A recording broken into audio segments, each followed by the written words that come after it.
People that got questions, I'm gonna get them all answered. Yo, happy good evening, good evening.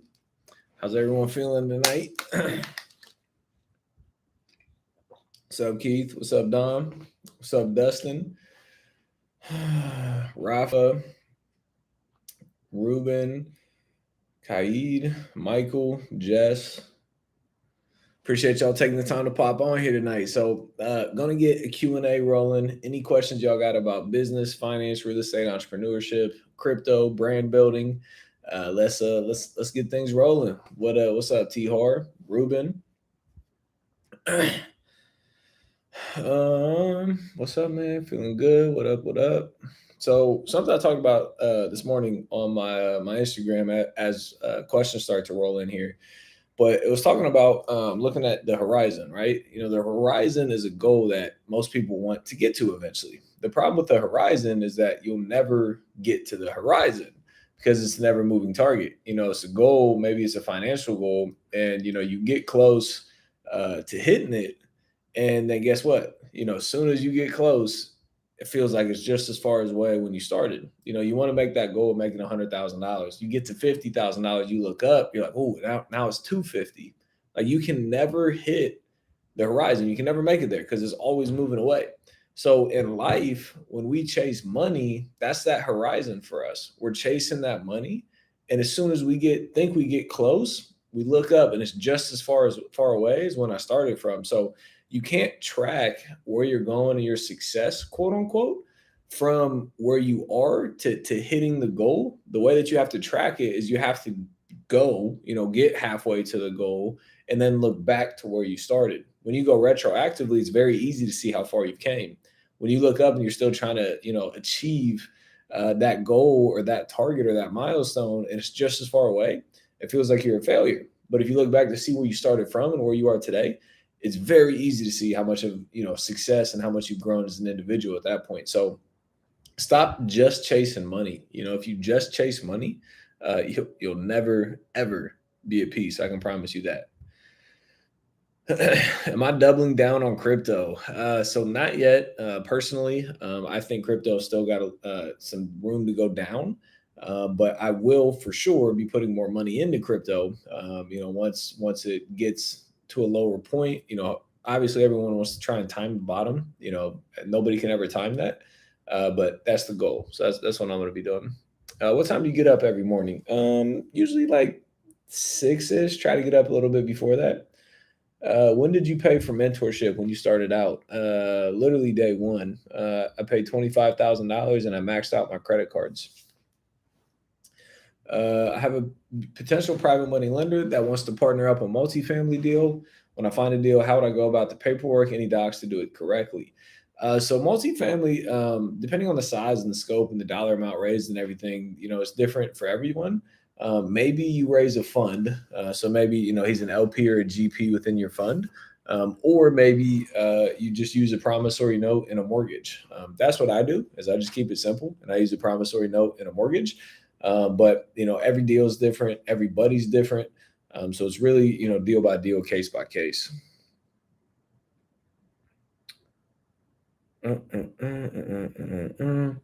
Mentors are the key. I cannot agree more. You know, even to this day, I still spend probably $100,000 on mentorship and coaching and masterminds and learning from, you know, other people. Because I believe in, you know, why try and recreate the system when you can copy and paste? You can literally copy and paste, you know, what somebody else is doing that's already successful and paste it into your business, into your life, into your city, whatever it is. Like, why would you try and go the hard way? Like, I want the cheat code. Like, I'm going to cheat. I'm going to get I'm going to go as fast as I can to get to my end goal, which usually is through a mentor. How long did it take for you to quit your job? So it's a cool backstory, right? So my dream was to go to the NBA. You feel me? Like, we can get on the court. I can give y'all buckets any day of the week. But that was a dream. Didn't work out. So I had to find something else. So I fell in love with real estate. Problem is with real estate, you know, I didn't make money the first day.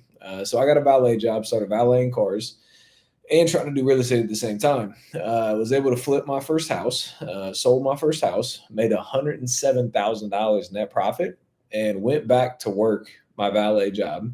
And I went back to college taking 15 credit hours because like one deal wasn't going to change my life, right? One deal wasn't changing the impact, the outcome of my life in any way, shape, or form. And I understood that. I had bigger goals than that. So I went back to work, did my second deal, made about $40,000. So I made about 150 grand in like a 90, 120-day period. And I was like, all right, now I quit and quit my job, dropped out of college, and went all in on real estate at that point. So probably took me 2.5 years maybe to quit my job. Could I have done it sooner? Absolutely. But yeah, that's how long it took me. How do you feel about Texas as a place to invest? I've heard great things about Texas. Have you ever signed a contract for a price and sold the paper? Yes, so that's called wholesaling. So wholesaling is an amazing strategy to get in to real estate because you don't need money, you don't need credit, you don't need income, you don't need any of those things that for most of other real estate you need. You're literally just flipping paper. So you're getting a seller to agree to sell you property for 50 grand or 100 grand or 500 grand, and then you're getting a buyer, let's say 500K. Seller wants to sell the property for 500 grand. You're getting a buyer that wants to buy that property for $520,000. You assign your contract, you connect the parties, you make a $20,000 fee in the middle. You never have to buy it. You never have to own it. You never have to manage contractors. You never have to have the credit for it. You never have to have any of those things. All you do is connect parties, and then you get paid the margin in the middle. So it's an amazing way to get into real estate, no matter where you are, how you started, broke, rich, young, old, doesn't make a difference. So wholesaling is great. And if you go to my YouTube channel, Austin Rutherford on YouTube, I got videos that cover, how to get started in real estate.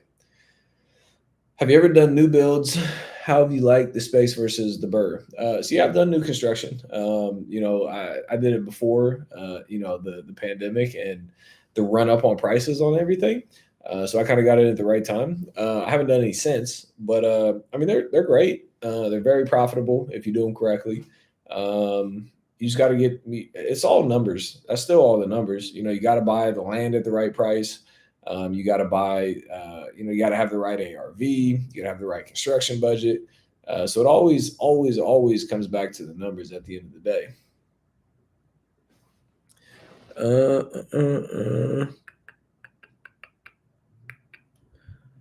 How would you go into house construction, like building multiple homes from scratch? You got to become great at finding deals. So you got to learn how to market for deals, sellers, and then learn how to buy houses, raise other people's money to fund those houses, and then learn how to hire general contractors and or builders. But in all that, every part of real estate starts with finding amazing deals. That's the most important thing to do. You got to learn how to find deals. Were you investing during the crash? I'm assuming you're talking about the 2008 crash. No, I bought my first house in December of 2013. Can you explain the refinance process? Yes. So you own a property and you owe somebody money on it. So what you can do is you can go to a bank to refinance that property. And there's really two reasons people refinance houses. One, let's say you're paying 7% interest. You owe 200 grand on a house and your monthly mortgage payment is $2,500 a month. But the going interest rate's 3%. So you refinance it. So instead of 7%, you're paying 3%. And instead of $2,500 a month, you're paying $2,000 a month. So you refinance it to have a lower mortgage payment, monthly mortgage payment, which can be great, right? You save money. The other reason people refinance is because, let's say that $200,000 that's on the house, that property is now worth 400 grand. People want to refinance and pull out equity. So, instead of 200 grand, it'll be 300 grand. So they'll refinance it, bring in a new bank to give a new loan of $300,000. 200 of the 300 will pay off the original loan, and then you'll get the remaining $100,000. But your payment will be more because you owe more money, if that makes sense. So that's the refinance process.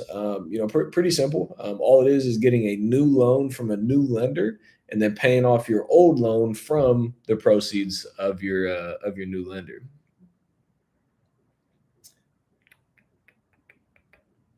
Do you have open mentorship slots? Yeah, shoot me a DM on Instagram. Would love to talk more.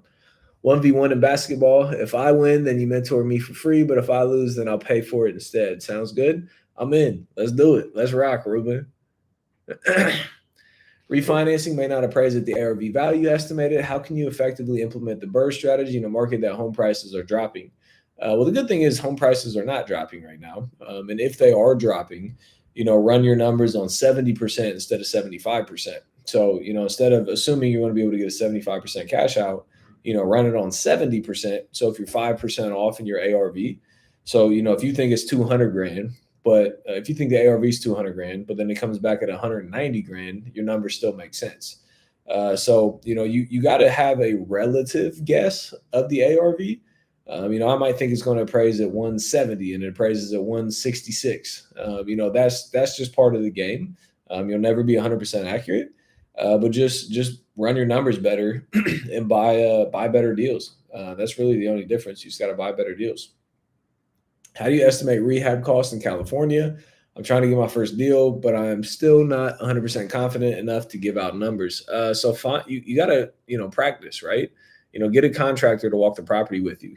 Talk about numbers, talk about budgeting, hire a home inspector, take another, investor in your market to the properties to try and give you some feedback. Pay for mentorship, pay for guidance, pay for their time, whatever it looks like.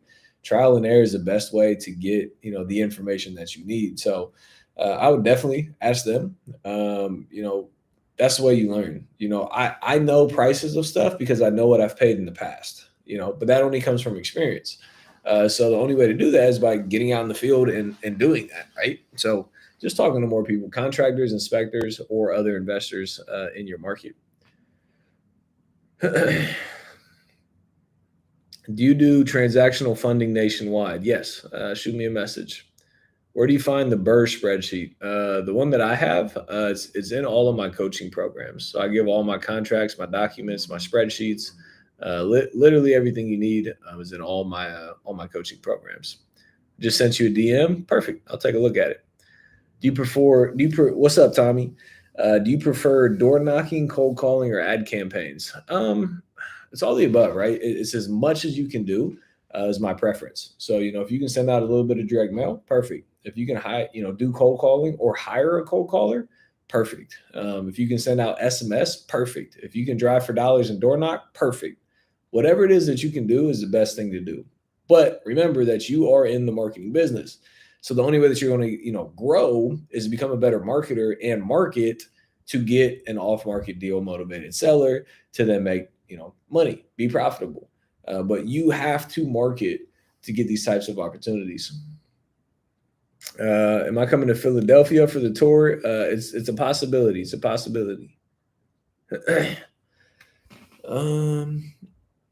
You think some of this is luck or is it just work? You tend to get real lucky when you put the work in, right? Have I found some, amazing deals that, I got kind of lucky on? It maybe, but the only reason I got lucky is because I was in the game, because I was putting the work in, because I was taking action. I was making the phone calls. I was in the right place at the right time. I was buying houses. I got lucky because I happened to be the one putting the work in to get there. So, is there some luck that comes with it? Yeah, but it's not the luck it's not like, hitting the lottery type of luck. It's because you're in the game, trying to learn. That's why, that's how people get successful. How would you go about learning the wholesale lingo and terms for beginners? I would go to my YouTube channel, which is Austin Rutherford on YouTube, and watch the video that talks about wholesaling lingo. So there's literally a video on there for you. First purchase 4 houses or 4-plex for house hacking. In a perfect world, I'd get a 4-plex for house hacking. That's what I would do.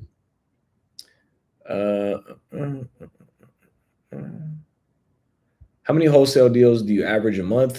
So we're just buying most of our deals. So we're buying them. We're keeping them as rental properties and or flipping them. But when I was doing wholesaling a lot, 5 to 10 houses a month. But again, I was the buyer on most of my deals. So, my team would go out there, market, find great deals, and then my other company would be the one that bought them. So it was really just a self lead gen funnel for ourselves.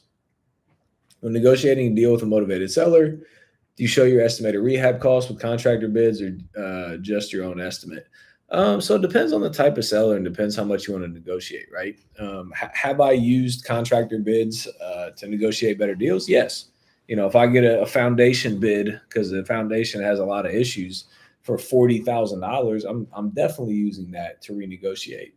Or if I get a sewer bid, if the sewer's cracked and it doesn't drain, so you got to replace an entire sewer and it's $10,000. Like, absolutely, I'm going to use that bid and I'm going to show the seller that bid. So it depends on the situation specifically. Is now a good time to buy a home? I think it's always a good time to buy the right home, right? Make sure that the property cash flows, make sure that it makes sense. Don't be overpaying for houses right now. So I'm personally still buying houses, but I'm buying houses that make sense, right? I'm not being super overly aggressive. I never have been. I'm not overpaying for properties. I'm not overestimating the ARVs. So it's not something. I'm still buying houses. Yes.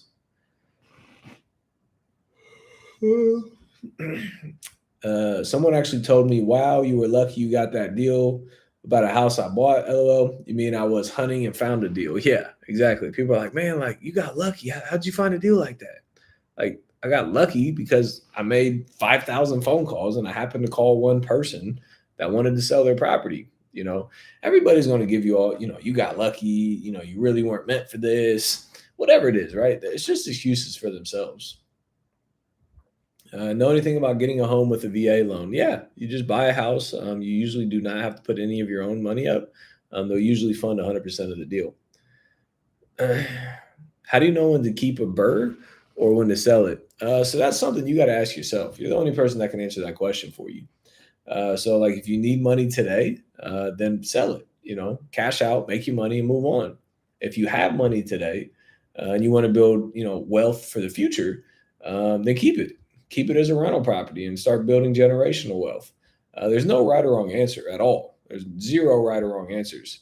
It's really just up to you and like what you want at the end of the day and what you need. Like, do you need money or do you want wealth? That's the question you got to ask yourself.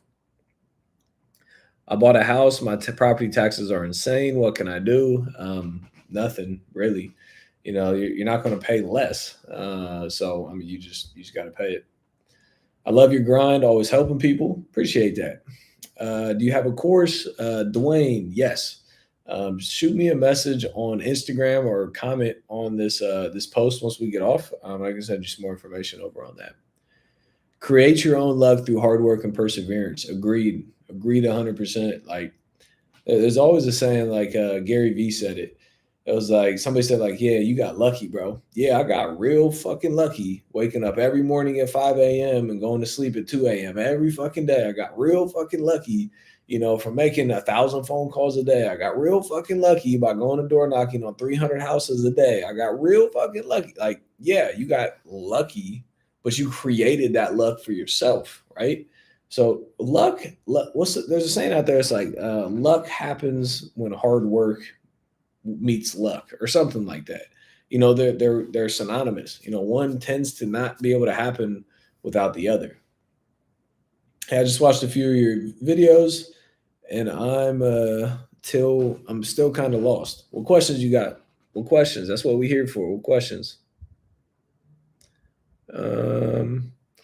Selling my home of 25 years, want to downsize. Should I just rent for a year and hope that the prices drop? The problem is when you hope for prices to drop, they may never drop. So, I mean, you can rent, but still look for a house. And if the right house comes along, then buy the house. How do you determine the purchase price on a teardown? How much it costs to build and what the sale price is. That's it. I'm looking into getting into wholesale and was wondering if you could give me some more help. Yeah, what questions you got, bro? What states are you focusing on right now? Ohio, and then might end up buying some stuff down here in Florida as well.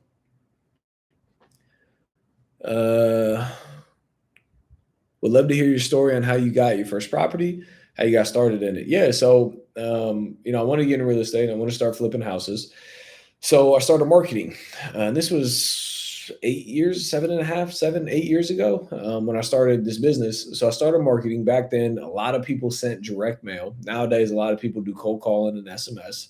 But I would physically handwrite letters and send those out to sellers to try and get them interested in selling me their property. So literally every night I was handwriting letters. Every Sunday morning I dropped a whole bunch of letters in the mailbox. Every week I was sending out direct mail, and sent out a ton of direct mail. And this I sent each campaign 7 times. So I got a list, and over the next 6 to 12 months, I'd send 7 letters to the same people. And I ended up sending 6 letters to somebody, and they finally ended up calling me back on the sixth letter, and said that they inherited a property and they were looking to sell. So I went over to the house, met the seller, negotiated a price of $102,000 to purchase the property. It was a bunch of siblings that all had to agree to sell the property. So they all agreed. And then I put it contingent upon a foundation inspection because something was wrong in the foundation. I didn't know what, but something just didn't look right. So then I got it inspected by a foundation contractor, found out there was a lot of issues, got an estimate for $28,000 to repair the foundation. So then provided that document to the sellers. I said, hey, I know we agreed at 102. It's going to cost 28 grand to fix it. Let's renegotiate to $74,000. They accepted the price of 74 grand. And at that point, I was like, bro, like I got a deal. But the problem is I didn't have the money to fund the deal. Big problem, by the way. So I called a buddy that I met, not a buddy now. Then it was just a guy that I met at a networking event. I was like, "Hey man, like, can you come look at this deal for me and tell me if it's a good deal or not? And if I cannot get it funded, I'll give you first opportunity to buy it from me." And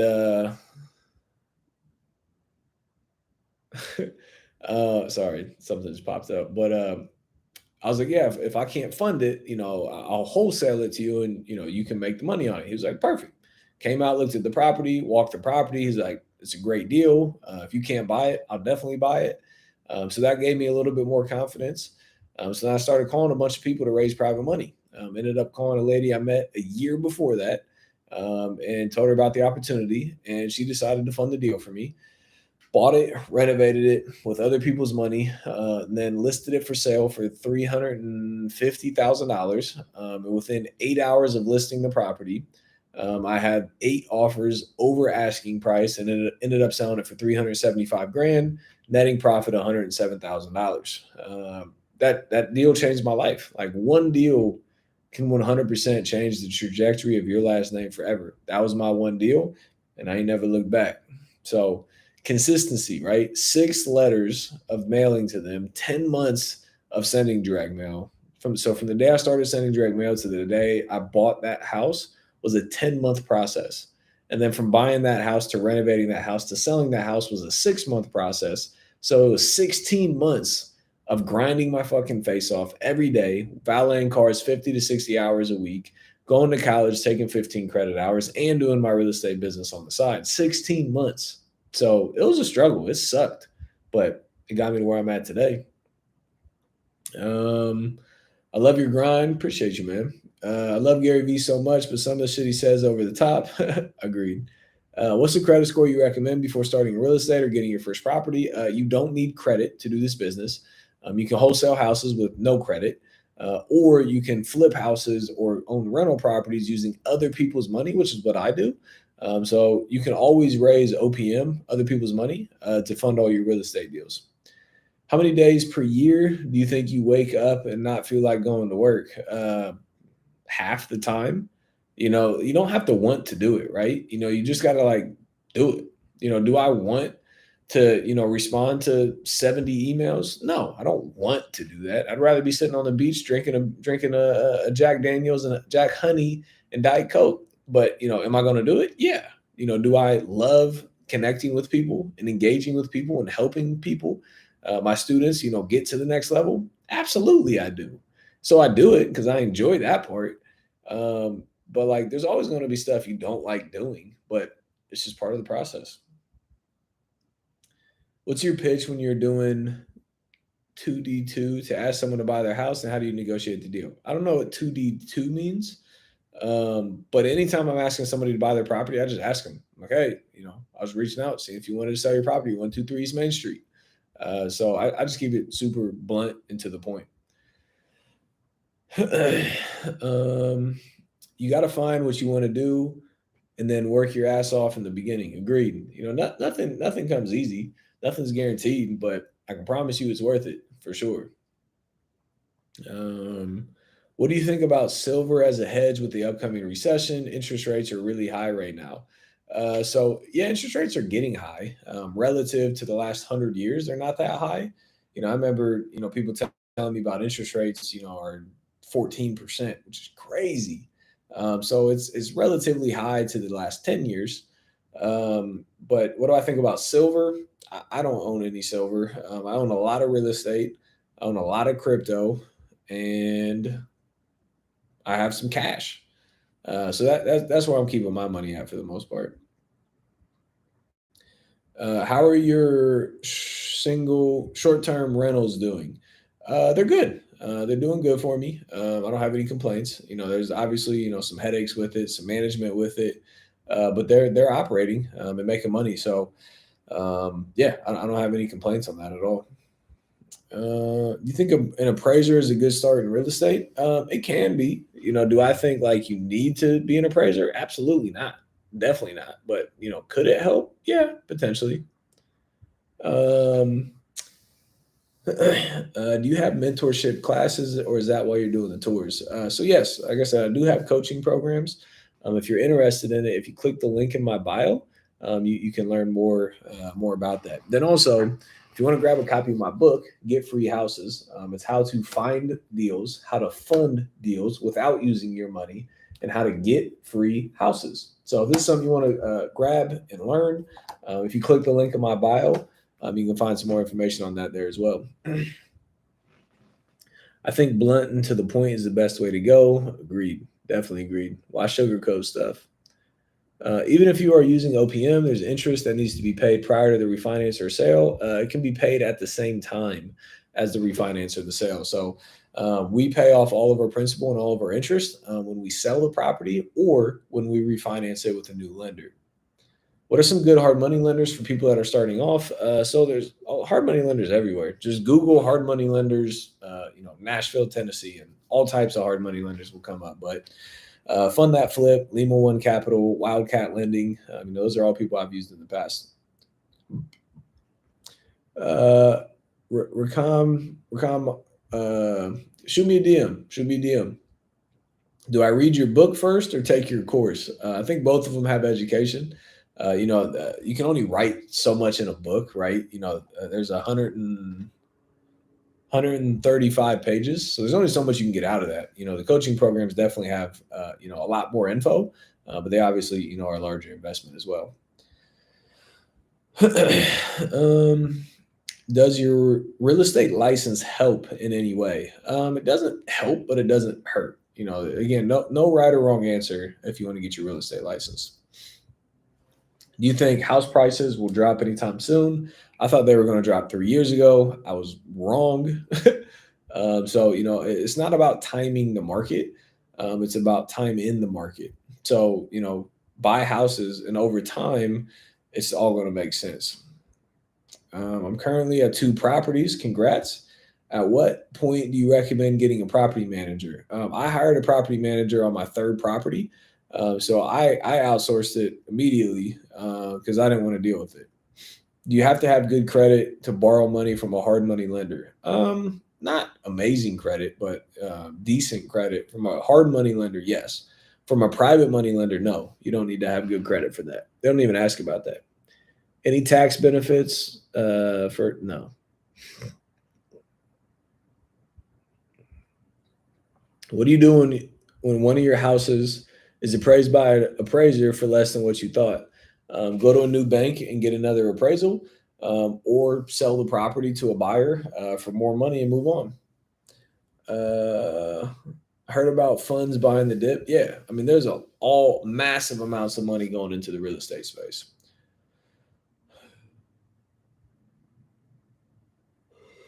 Um, if this has been beneficial, smash that like button a few times for me. Hit the like. Make sure drop an emoji, flex an emoji if this has been beneficial so far. I try to go live as much as possible to answer these questions. So let me know if this has been helpful.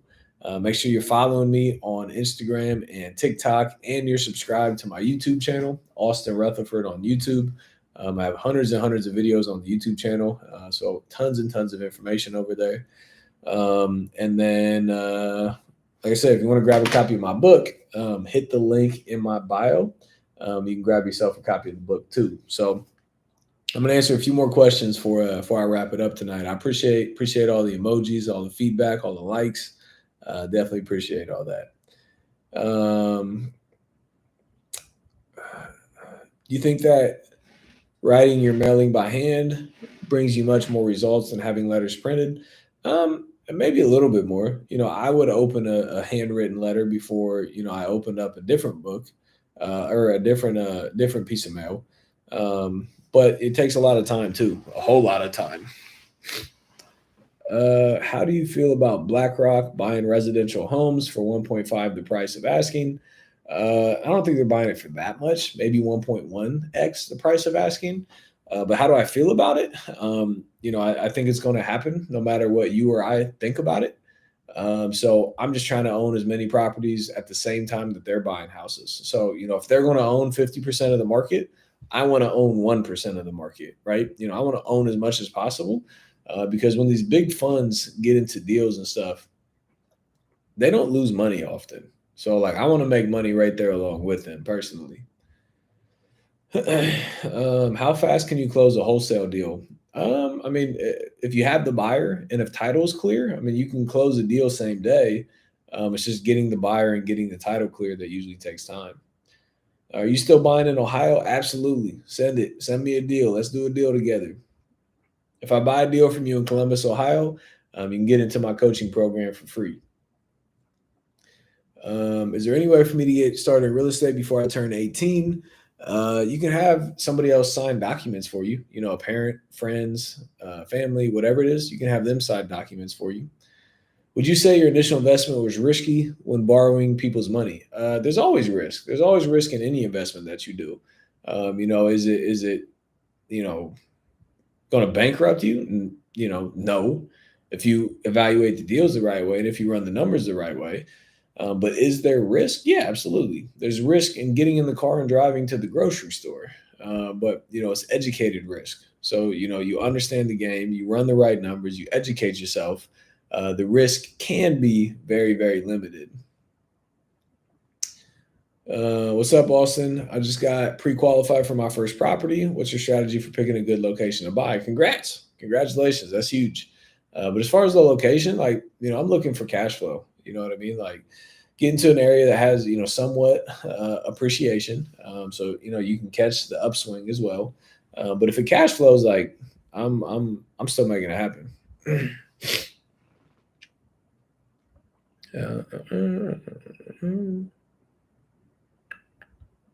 How do you go to a private lender more? Why do you go to a private lender more often than normal lenders? Because private money lenders are way faster than mortgages, way faster. So mortgages take 30 to 45 days. You got to do underwriting, you got to do appraisals, you got to do all that stuff. Most of the deals that we buy, we go into contract and buy it within 7 to 14 days. So a traditional lender will never fund that deal because they can't work that quickly. So we use private money to buy it. And then once it's stabilized, then we use bank financing to refinance it. So they just can't work as fast, unfortunately. Not related to real estate, but I'm in the crypto market. I just missed out on millions. I was in a short on a coin called Luna and exited for about 40% profit. Now it'd be millions percentage wise. It's part of the game. You win some, you lose one. You can't dwell on the past. You got to look forward to find out what the next one is. How do you do a double close with no money? You use a transactional lender to fund the deal. So if you go to my YouTube channel, there's a video that says, how much do you need to wholesale? And then it talks about transactional lending. So you don't need money to do it. There's people that'll fund those deals for you. What's the most expensive rehab you have had? Probably my office building or my apartment building. I think it was like, I don't know, 4 or 5, 600 grand or something like that. So that'd probably be the biggest one. But hey, y'all, make sure you hit that follow button. Follow me wherever you're at, Instagram, TikTok, YouTube. Make sure you get to my YouTube channel, Austin Rutherford on YouTube. Hundreds and hundreds of videos, new videos dropping every day. So jump over to the YouTube channel. If you want to grab a copy of my book, Get Free Houses, hit the link in my bio. Hit the link in my bio to get you a copy. So you can get rolling with it ASAP. And if you are interested in any coaching to learn the game of real estate, shoot me a DM on Instagram or click the link in my bio to get some more information on that as well. So I'm going to wrap it up here tonight. I greatly appreciate everybody being on here. I hope this was valuable, and I'll be back live here again soon. So appreciate y'all. Enjoy y'all's evening, and peace out.